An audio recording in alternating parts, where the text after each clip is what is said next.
আল্লাহ তোমার পক্ষে দাঁড়াবে। জোরে বলুন সুবহানাল্লাহ। এরকম প্রচুর ওয়াকিয়া আছে, প্রচুর। আমার নবীর একটা সাহাবীর কথা শুধু বলে দিই, আমি অন্যদিকে যাচ্ছি। আমার নবী পাকের এক সাহাবী রাস্তা ভুলে আর ভটকে গিয়ে এক জঙ্গলের ভেতরে, গভীর জঙ্গলে চলে গেছে। অনেকে দেখবেন ঘর বাড়ি জঙ্গলের সাইডেই হয়, কিন্তু অনেক সময় রাস্তা ভটকে গভীর জঙ্গল হয়ে যায়, বা কোনো কাজে উনি যাচ্ছিলেন, গভীর জঙ্গলের মধ্যে প্রবেশ করেছেন, আর ওদিক থেকে এক বিশাল বাঘ আগিয়ে আগিয়ে আসছে। আমার নবীর সাহাবীর দিকে আল্লাহর নবীর সাহাবী কোনো ভয় খায় না, কারণ আল্লাহর ওলিরা আল্লাহ ছাড়া অন্য কাউকে বলুন বলুন ভয় করে না। দুঃখের সাথে বলছি, খারাপ নেবেন না। আজকে কিছু আমাদের আলেম, উলামা, ইমাম, পীর সাহেব, পীরজাদা, মুফতি সাহেব শাসকের ভয়ে হক কথা বলছেন। খারাপ নিলেন কথাটা? কিছু আছে না নাই, হক কথা বলছেন। উপরন্ত যদিও বা মুখ খোলে শাসকের দালালি করছে। কথাটা কি খারাপ লেগে গেল? হায় হায়। আপনি কোরআনের পক্ষে কথা বলবেন না, আপনি হাদিসের পক্ষে কথা বলবেন না, আপনি মসজিদের পক্ষে বলবেন না, আপনি মাদ্রাসার পক্ষে বলবেন না। আমি তো বলছি না কারো উপর আপনি জুলুম করুন, কেন ইসলামের জুলুমের রাইট নয়, কিন্তু দেশের সংবিধান তো আপনাকে রাইট দিয়েছে। আপনি আপনার কোরআন নিয়ে, আপনার ধর্ম নিয়ে, আপনার মসজিদ নিয়ে, আপনার মাদ্রাসা নিয়ে, আপনার দিন নিয়ে আপনি বেঁচে থাকবেন, এর রাইট আছে। কিন্তু আজ আপনি মুখ খুলতে পারছেন না, অথচ আমার ঘরের নিরীহ নিরীহ ছেলেগুলোকে জঙ্গি বলে, সন্ত্রাস বলে, নির্দোষ নির্দোষ লোককে তুলে নিয়ে চলে যাচ্ছে। কারো মুখে কথা আছে? কেন বলতে ভয় খাচ্ছে। দুই ধরনের ভয়।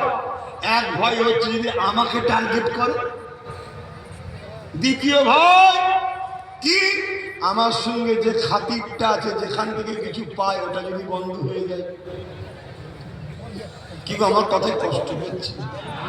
তাহলে বলুন আমি অন্যদিকে লাইন ঘুরিয়ে দিচ্ছি। হায় হায়। আমার নবী পাকের সাহাবী কোনো ভয় করেনি, বাঘ আগিয়ে আসছে। আমার নবী পাকের সাহাবী বলছে, আল্লাহ সৃষ্টি মখলুক বাঘ, আমি নবী পাকের সাহাবী, আমি নবী পাকের ঘরের খেদমত করি, যদি তুমি আমাকে খেয়ে ফেলো তো কার নবীর ঘরের খেদমতটা কে করবে, কাজগুলো কে করবে? আমি রাস্তা ভুলে গেছি। শোনের অবাক বিষয়, অবাক। নিজে যেমন আমরা মানুষের হাত ধরে রাস্তা দেখিয়ে দিই, বাঘ লেজ দিয়ে নবী সাহাবীর হাতকে পেঁচিয়ে টেনে টেনে রাস্তা দেখিয়ে দিয়েছে। জোরে বলুন সুবহানাল্লাহ, আরো জোরে বলুন সুবহানাল্লাহ। যা ওদিকে আলোচনায় যাচ্ছি না। একরামাকে খেলনা উপরন্ত দাঁত দিয়ে দড়ি রশিকে কেটে দিয়ে একরামাকে ছেড়ে দেওয়া হলো। একরামা যখন ঘরে চলে এলো, আবু জেহেল দেখে অবাক হয়ে গেল। সবাই আবার বলতে লেগেছে, এ আমাদের সর্দার লিডার নেতা, একরামাকে মৃত্যুদণ্ড দেওয়া হবে না, হবে না। আবু জেহেল বলল, আমি আমার আইনের ওপরে পারফেক্ট দাঁড়িয়ে আছি। এ আমার অনুসারীরা, একরামাকে নিয়ে যাও, গভীর সাগরে নিয়ে যে দূর কোথায় খুঁজে নিয়ে যে ফেলে দিয়ে যাও।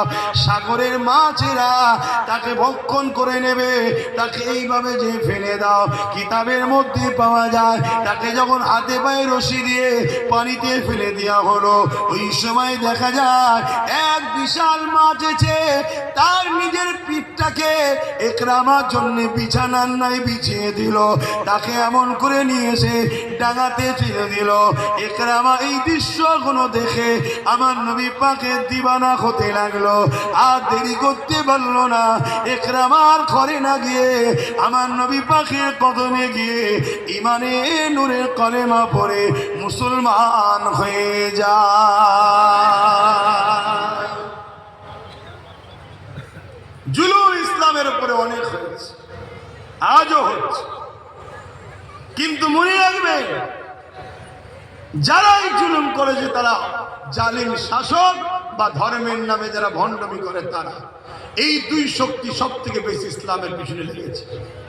কিন্তু এদেরকে সর্বসময় যারা মোকাবেলা করে কামিয়াবি হয়েছে তাদেরকে আল্লাহ যে শক্তি দিয়েছিল ওই শক্তিটা সিনার শক্তি। জোরে বলুন সুবহানাল্লাহ। মনে রাখবেন, জীব জন্তুদেরকে আল্লাহ শক্তি দিয়েছে শরীরে। জীব জন্তুদের শরীর শক্তি কোথায়? শরীরে।